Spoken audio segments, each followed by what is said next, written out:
sana na alhamdulillah rabbil alamin. Sheikh wa mkoa, hii ni kata ya kwanza katika mkoa mzima wa Mwanza nyinyi kuifikia. Hii ni hali ya kata ya kwanza. Hii hali ya kata ya kwanza. Kwa taarifa ni kwamba wakati pale mmetuacha sisi tunamaliza kupea watu chakula na hivi na kula na nini, kitu kikubwa nimechosisitizwa na kuombwa wakina mama na wakina baba mpaka wanataka kutokwa machozi, wanaomba kweli kweli kwamba hii bana, yani wanasijile nini, wasema ajwa, yani huu mkutano huu ulivyokuwa, wanalawama zingine waleta kwangu kwamba si ungetuambia Sheikh atachangisha tuje sasa, mbona tumeonekana kama dhalili sana hapa sisi. Kabla hapana, hivyo ndio kwanza ya kwanza. Ungetuambia kwamba tutakuja kuuliza na maswali. Yaani hii hali ndio umekuta hawakujiandaa. Sasa kupitia kikao hichi kidogo cha kumalizia nalileta tena ombi katibu wa mkoa, Sheikh wa mkoa, wakati mnaendelea na kata zingine, ikiwapendeza, lakini ukiona kuna mahali tena tuchomekepo tena pale nje, sisi tunapata ile amsha nzuri sana. Leo tumekuwa tunafanya kazi ya Mungu tu leo toka asubuhi, alhamdulillah rabbil alamin. Sasa natumia fursa hii kuwashukuru huku ni ngazi ya mkoa, kwa dhati kabisa tumefurahi, na sisi hatukuwa na kuwalipa lolote. Tunawaombea kwa Mwenyezi Mungu akulipeni kila mmoja kwa kadiri Mwenyezi Mungu atakavyomkadiria.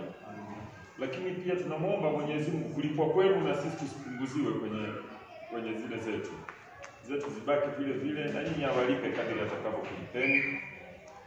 Lakini sasa kwa ili ilete ladha, tunao waumini wa msikiti huu wa Shafi kama wawili watatu, kama itakupendeza Sheikh wa mkoa, wazungumze mbele yako rasmi sasa, kwamba wanazungumza kama wako kwenye kikao, ili kuondoa ukakasi kwamba kuna sababu labda hivi ndio imamu huyu katolewa kwa hapana. Kwanza mimi kama shekhe, sio kama maneno kama inakuwa ni kwa mfano, mimi shekhe wa kata ya Nyakatomeko nakiri na thibitisha, sisi tulikuwa tunayo taarifa ya kusimamishwa kuondolewa Sheikh Yasin, na alipewa barua kama unakumbuka katibu, barua ya kwamba yeye sasa ni imamu wa Masjidi Haidaria. Tunayo na hiyo nakala pia, sio kwamba hana tena uimamu, yani anaelea, hapana. Tulipewa hiyo barua na tukapewa barua, anateuliwa huyu bwana. Kwa hiyo waumini mimi nawaeleza kwamba imamu ni huyu, na ni kutokamana na yale nyinyi waumini mlikuwa mkihakikisha ngazi ya kata, mara ngazi ya wilaya, ngazi ya kata. Mara kadhaa mimi nimeishaitwa kule wilayani katika vikao na Sheikh Mwamba, ananieleza kuhusu yale tunayoyapeleka, saa zingine tunagongana mimi na nyinyi kule na vitu kama hivyo. Nilifanya kikao kimoja hapa, Mzee Juma Mafulao ni shahidi, wakina mama walikuwa wengi sana hapa, na yule bwana yule nilikuwepo, nikakuuliza na jina lako siku hiyo na wasifu wake. Wale wakina mama wakasema yote vizuri sana kuhusiana na Imam Yasin, wakasema na alikuwepo, na ndipo pakapatikana ile neno la mbuzi mwekundu na hivi na nini maneno kadha.